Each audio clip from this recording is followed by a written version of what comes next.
गौर कर जाते था सब है। हम व्यास मुन्ना सिंह तूफान जगदम्बा स्टूडियो के माध्यम से आई को महाभारत से कथा सुनावत नहीं जाओ ना। कथा के शीर्षक बा सुपन भगत के कथा है। गावत बजावत समय में कोनो प्रकार के त्रुटि हो जाए, गलती हो जाए और वह सब क्षमा करो। आई कथा प्रसंग सुनने के बाद अगर दिल खुश होत होके तो हमारा चैनल के तनी सब्सक्राइब कर दे। सब है एगो लाइक के बटन दबा दे। ऐसे हमने गौनिहार का हौसला बढ़ेला कि चलो आज भी कथा सुने वाला प्रेमी लोग बा, हमने का हौसला बढ़ी तो एक से निमन निमन कथा कहानी रुआ सब के बीच में भेजल जाई।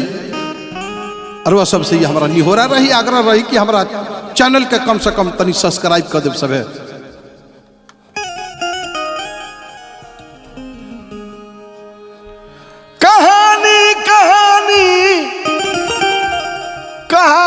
कहानी रे कहानी तो हम गाइले महाभारत से कहानी। भैया महाभारत के कथा कथा हो। व्यास शिरोमणि सुखनंदन यादव जी कहले कि महाभारत कथा जो सुने मन लाई, अतिन के निकट पाप नहीं जाई। जो फल सकला तीर्थ या सदाना, सो फल को दिन कन्या दाना। 100 वर्ष में जो कैला के जौन फल मिलेला, एगो कन्यादान कैला के जौन फल मिलेला, एगो महाभारत के कथा सुनला से उतना फल मिलेला। ऐसे महाभारत के कथा सुने के चाहिए। जौना महाभारत के कथा में सबसे बढ़नी बात बा कि जौना महाभारत में भगवान कृष्ण के सबसे ज्यादा रोल रहे, वही भगवान कृष्ण के कथा बा। कहानी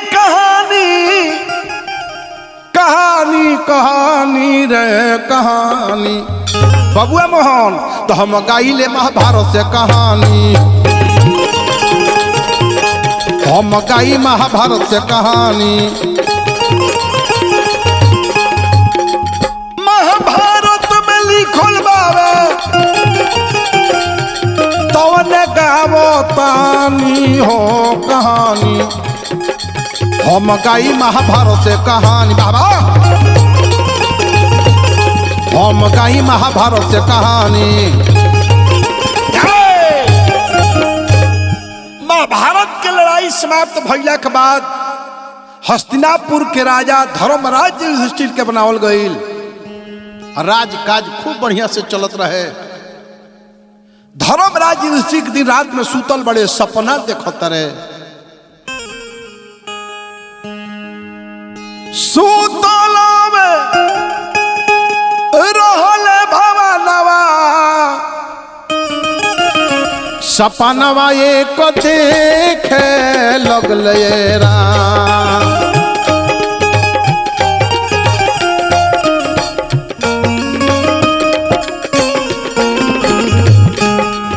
सूतला रहल भवनवा, सपनवा एक देखे लगले राम।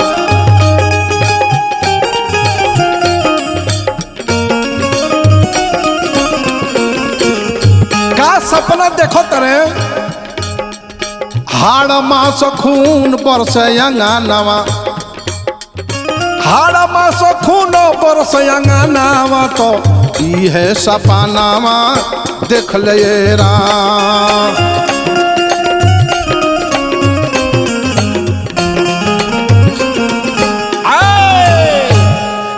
सपना देखो तरे कि हमरा नगर भर में हाड़ मास खून चाम के बरसात होता। धर्मराज युधिष्ठिर सपना एक दिन देखले, 2 दिन देखले, 3 दिन देखले, चौथा दिन अब कहूँ ही नहीं खेलागत, सुते के मन नहीं करत। बड़ी भयानक सपना रहे। चौथा दिने द्वारिका में भगवान कृष्ण के लगे जाते रहे। जाके भगवान कृष्ण से कहले कि हे कन्हैया, हम रोज 3-4 दिन से एक एगो सपना देखो तनी कि हमारा नगर भर में हाड़ मांस खून चाम के बरसात होता। आखिरी कैसन सपना हम देखो तनी, एक कारण का हो सकता। भगवान कृष्ण जी कहनी कि हे धर्मराज, तू धर्म के ज्ञाता हुआ। कुरुक्षेत्र के मैदान में जितना तारा लोग नर संहार कैले बड़ो, वे सब नर के आत्मा प्रेत बन के भटकता। तारा लोग उनके शांत करे के पड़ी। धर्मराज युधिष्ठिर कहले कि सरकार तो शांत कैसे हुई। भगवान कृष्ण जी कहने की शांत होके के उपाय बा। जतना लोग कटाइल बा, मराइल बा, सबका के तिलांजलि देवे के पड़ी, पिंड दान देवे के पड़ी, आ एगो जग करे के पड़ी, जौना जग के नाम पड़ी श्राद्ध क्रम जग। जितने अधिक संख्या में लोग खाई, उतने प्रेत आत्मा के मन शांत हुई। भगवान कृष्ण के संगे लेके हस्तिनापुर में आइल बड़े। जग न दहा गइल बा, लेकिन भगवान कृष्ण ने को नियम बनौनी कि वो जग में चाहे कितनो लोग खा ली, आ जल अपने से घंटा ना बाजी तले जग के सफल ना मानल जाई। जग शुरू हो गई। जग होके लागल हस्तिनापुर नगरिया में, जगवा होके लागल हस्तिनापुर नगरिया में, जगवा होके लागल हस्तिनापुर नगरिया में, जगवा होके लागल हस्तिनापुर नगरिया में।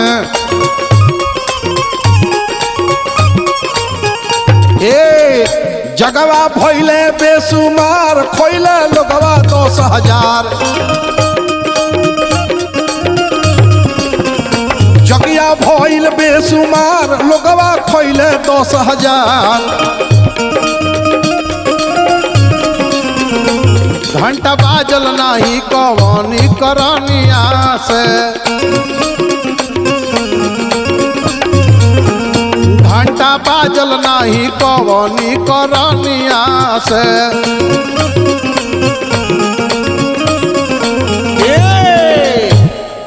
10,000 लोग खाई, लेकिन घंटा ना बाजल। पांचों भाई पांडव लोग मन मार के बैठल बा कि बड़ी धूमधाम से हमने की जग कहनी सन, लेकिन घंटा ना बाजल। आखिर एक कारण का हो सकता। समय के फेरा में घेराइल बाड़े घेरा में, सफल न भइल जग हमार। समय के फेरा में घेराइल बाड़े घेरा में, सफल न भइल जग हमार।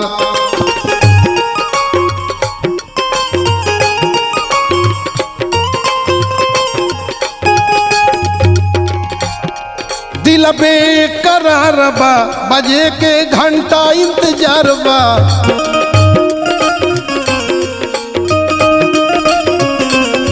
दिल बेकरार बा, घंटा बाजे के इंतजार बा।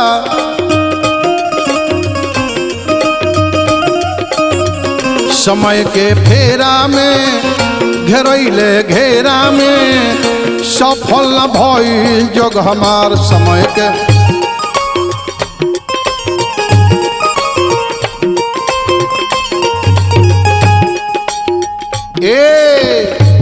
पांचों भाई पांडव लोग मन मार के बैठल बा। कुंती के ललानावा हो उदास कैले मानवा। पांचों भाई पांडव लोग अपन मन मार के बैठल बा कि इतना धूमधाम से जग कैनी सन, इतना ऋषि महर्षि लोआइल जग में खाइल, गांव नगर पूरा खाइल, लेकिन घंटा ना बाजा। अरे कुंती के ललानावा हो उदास कैले मानवा।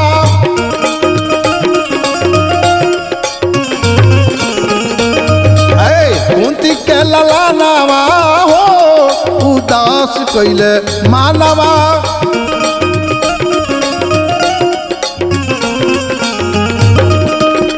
उदास कैले मानवा उदास कैले मानवा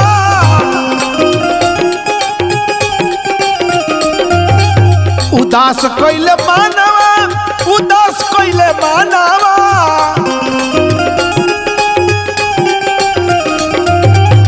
कुंती के ललानावा हो उदास कैले मानवा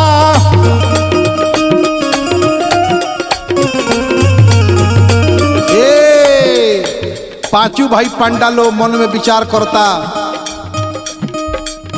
जगिया में आइल रहले ऋषि मुनि देवता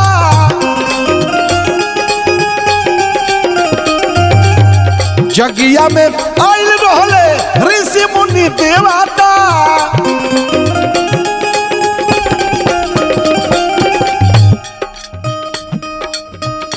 हजारों के संख्या में ऋषि मुनि लोग आइल भोजन कइल गइल लेकिन घंटा ना बाजल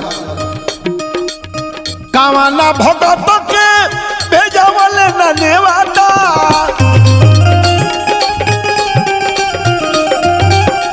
कावाना भगत के अरे भेजवले न नेवाता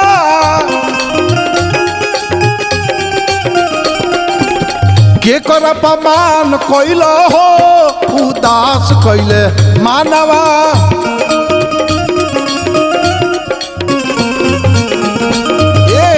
के कर अपमान कैले हो उदास कैले मानवा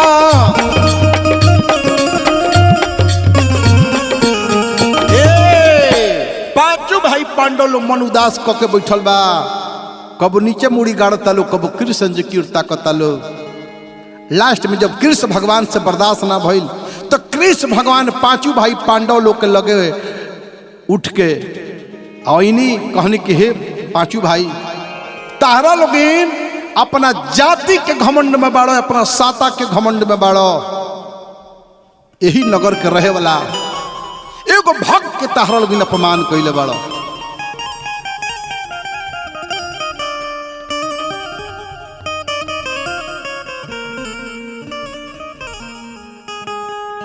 मनवा के बतिया हो कोहेले गलतिया अरे मनवा के बतिया हो कोहेले गलतिया अरे मीठा मीठा बोले ले कन्हैया तो अब काहे पीटल कपार सुनो ये पांचू भाई अब काहे पीटल कपार सुनो ये पांचू भैया मनवा के बतिया हो कोहेले गलतिया अरे मनवा के बतिया हो कोहेले गलतिया अरे मीठा मीठा बोले ले कन्हैया अब काहे पीटे का पार सुनो ये पांचू भैया अरे अब काहे पीटे का पार सुनो ये पांचो भैया भगवान कृष्ण जी कहतनी कि हे पांचों भाई पांडव जगिया में आइल रहल ऋषि मुनि देवता अरे जगिया में आइल बड़े ऋषि मुनि देवता सबका के निमंत्रण दे के न्योता दे के बोलौले बड़ो लेकिन यही नगर के रहे वाला एगो भक्त के तार दिन अपमान कइले बड़ो जगिया में आइल बड़े ऋषि मुनि देवता बाकी सुपन भगत के भेजवल न नेवता जगिया में आई बड़े ऋषि मुनि देवता सुपन भगत के भेजवल न नेवता यही रे कारण बजल नहीं घंटा यही रे कारण बजल नहीं घंटा अरे हंसी हंसी बोले मुदैया अब कहे पीटे का पार सुनो ये पांचू भैया अरे अब कहे पीटे का पार सुनो ये पांचो भैया तारलू के ये भरम धैले बा कि जाति के डोम हमरा दरवाजा पर आके भोजन कली तो हमनी के अपमान हो जाई ना। अरे जतिया के डोमावा हो करी है भोजनवा, पांचों भाई मानवा में करले सोचनवा। अरे जतिया के डोमावा हो करी है भोजनवा, पांचों भाई मानवा में करले सोचनवा। यही रे करानवा बजल नहीं घंटा, यही रे करानवा बजल नहीं घंटा। अरे देखी देखी हौसला मुदइया चलो तो अब काहे पीटे लगा पार सुनाए पांचू भैया। तो अब काहे पीटे लगा पार सुनाए पांचू भैया। पांचों भाई पांडव लोग कहल भगवान कृष्ण से कि सरकार अब एक और कौन उपाय बा। भगवान कृष्ण कहनी कि केहू जाओ आदर पूर्वक प्रेम से सुपन भगत के केहू बुला के लिया।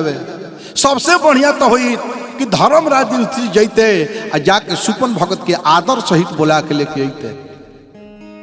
भगवान कृष्ण के बात मान के धर्मराज युधिष्ठिर सुपन भगत के दरवाजा पर पहुंचल बड़े, हाथ जोड़ के कहत रहे कि सरकार हमनी से बड़ी भारी गलती हो गई बा। कैसे कहत रहे कि हाथावा के जोरतानी परतानी पैया, ए हो गोसैया ए हो गोसैया।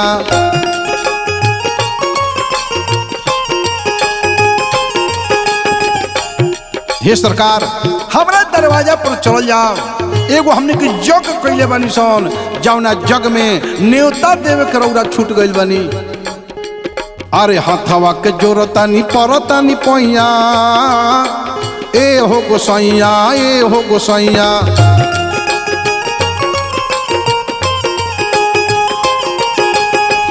धर्मराज युधिष्ठिर कहता रहे चली चली बाबा रे हमारा भवनवा, चली कर करी बाबा तनिका भोजनवा।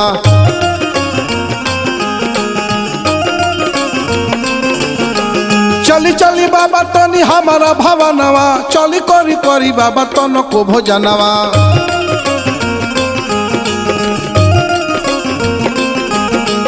आइल बानी हम रौरी ठैया, मुनि हो गोसैया ए हो गोसैया।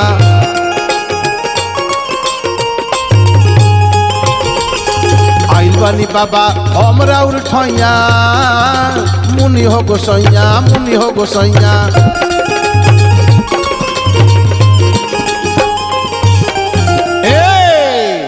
बाबा कहले कि धर्मराज तू राजा हो, तहर काम बा अपना प्रजा के देख रेख कइल।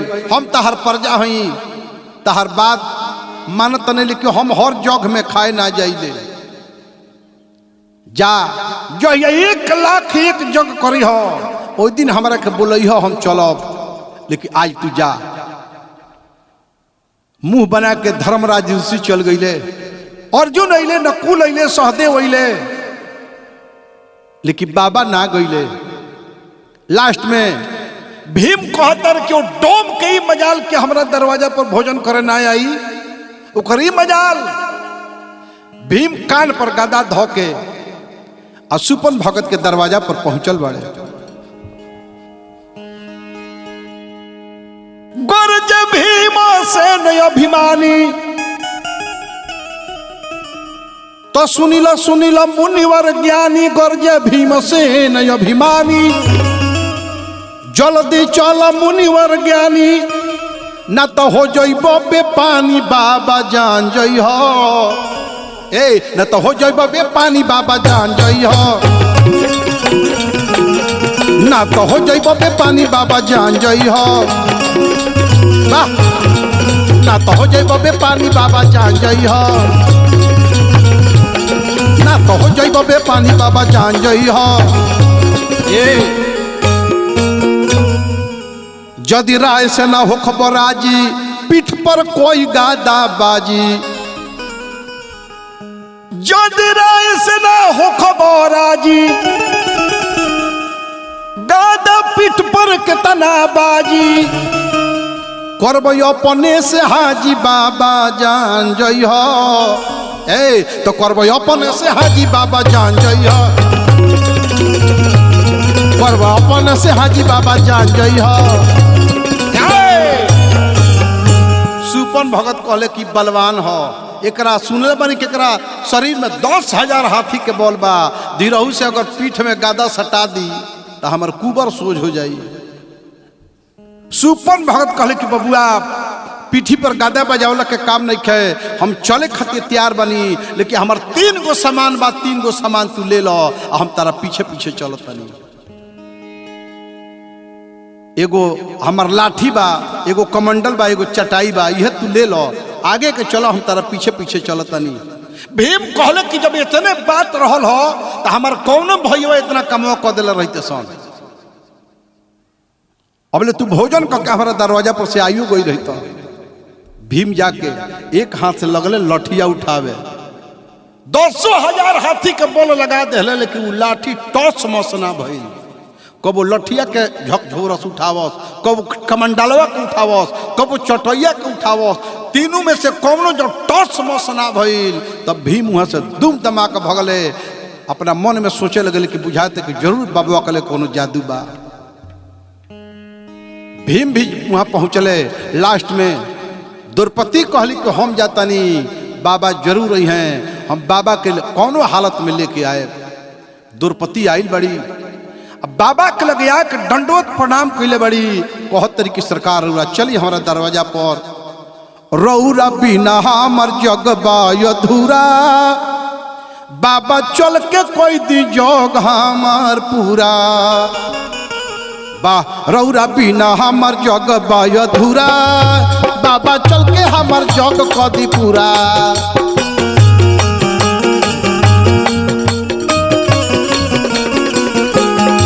हो रउरा बिना हमर जग बा अधूरा, बाबा चल के हमर जग कदी पूरा।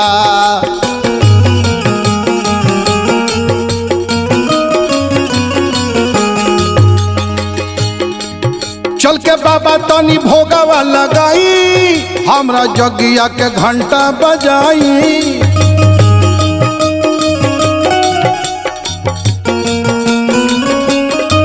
चल के बाबा तनी भोगावा लगाई, हमरा जगिया के घंटा बजाई।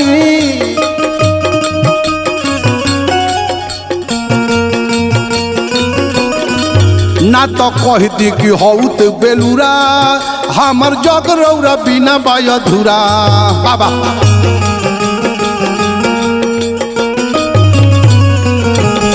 ना तो कह दी कि हौत बेलूरा, रउरा बिना हमर जग बा अधूरा।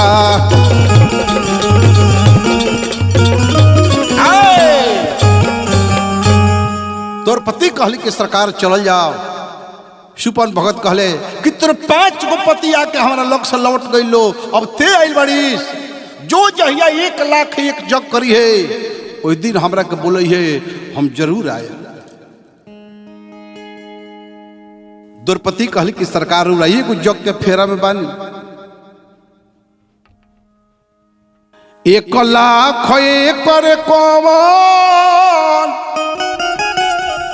अरे जोगिया करावे रे जोगिया, हम कोई नी जागावा करोड़ जी। द्रौपदी जब इतना बात कहली तो सुपन भगत कहले कि हाँ तो बहुत दुनिया में झूठ बोले वाला देखनी, लेकिन तोरा तोले बताओ हाथाना केहू झूठ बोलेला। तोर पति लोआ के कहता कि एगो जग कैले बनी, ते कहता जो करोड़ जग कैले बनी, ये कैसे हो सकता। द्रौपदी शास्त्र के अनुसार बतियावत रही सुपन भगत से, कहली कि सरकार हम सुनले बनी कि संत मिलन को जाइए, तेजो मन अभिमान, और जो जो पग आगे बढ़े कोटि जग समान। जब इतना बात द्रौपदी कहली तो सुपन भगत उठ के खड़ा हो गई, कहली कि धन्य हो बेटी, चलो चलो हम तारा दरवाजा पर चले खातिर तैयार बनी। 5 भाई पांडव आके लौट गई, लेकिन तोरा के हम फेरा ना होके दे, चल। आगे के द्रौपदी पीछे पीछे सुपन भगत अपन कमंडल चटाई कांख तर दबले, हाथ में लाठी लेके पीछे पीछे जा रहल बड़े। जब राज दरबार में सुपन भगत पहुंचनी, जहां खाना खियावत रहे, जात रहे हो जी बैठा दहली आ 56 प्रकार के व्यंजन ले आके आ सुपन भगत के आगा परोस देहली। सुपन भगत जीवन में उतना भोजन देखल ही ना रहले, देख के सोचे लगल कि अब हम का करी। बड़ी के भोग लगाए तले कढ़ी खिसिया जाई, कढ़ी के भोग लगाए तले पकौड़ी खिसिया जाई। तो का कहले कि अपना झोरी में से एगो कटोरा निकलले आ 56 प्रकार के जितना व्यंजन रहे एक एक कटोरा में उझिल रहले आ ओकरा के मीस मास के खिचड़ी बना देले। द्रौपदी फरका बैठल रहली, अपना मन में सोचली कि ओह कितना प्रेम से 56 प्रकार के व्यंजन हम सुपन भगत के आगे सजौल रही। हाँ, अब बाबा खिचड़ी बना देले।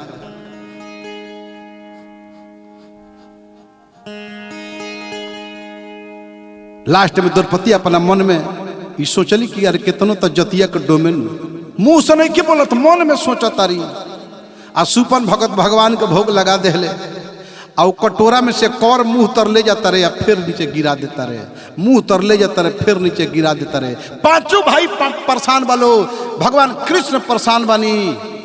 भगवान कृष्ण के बात बुझा गई कि हमरा भक्त के केहू जरूर अपमान कइले बा। भगवान कहनी कि हमरा भक्त के अपमान कर दिहल जे यहाँ के भोग नहीं लगावत। सबका ले पहले द्रौपदी अपना मन में बात सोचले रहली, आके दादा के गोड़ पर गिर गई, कहली कि माफ करी हमरो गलतिया, माफ करी हमरो गलतिया, मनवा में सोचली हम ही बतिया।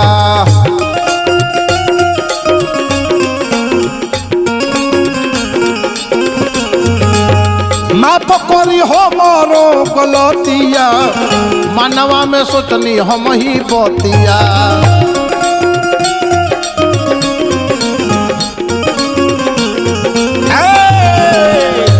द्रौपदी गिर गई, पांचों भाई पांडव सुपन भगत के गोड़ पर गिर गई। आ सुपन भगत 5 कवर जैसे खैले हाँ, घंटा 5 हली अपने से टन टन टन टन बाजे लागल, जयकार होके लागल कि सुपन भगत की, सुपन भगत की, सुपन भगत की। चले कथा तो बहुत लंबा बा, लेकिन एक कथा का मेहजी विराम देता नहीं। सुपन भगत जैसे भोजन क के आ पांचों भाई पांडव के दरवाजा पर से विदा भइले, तले वही समय में एगो सोना के नेवला पहुंचल। ओकर आधा शरीर सोना के रहे आ आधा कच्चा हाड़ मांस के रहे।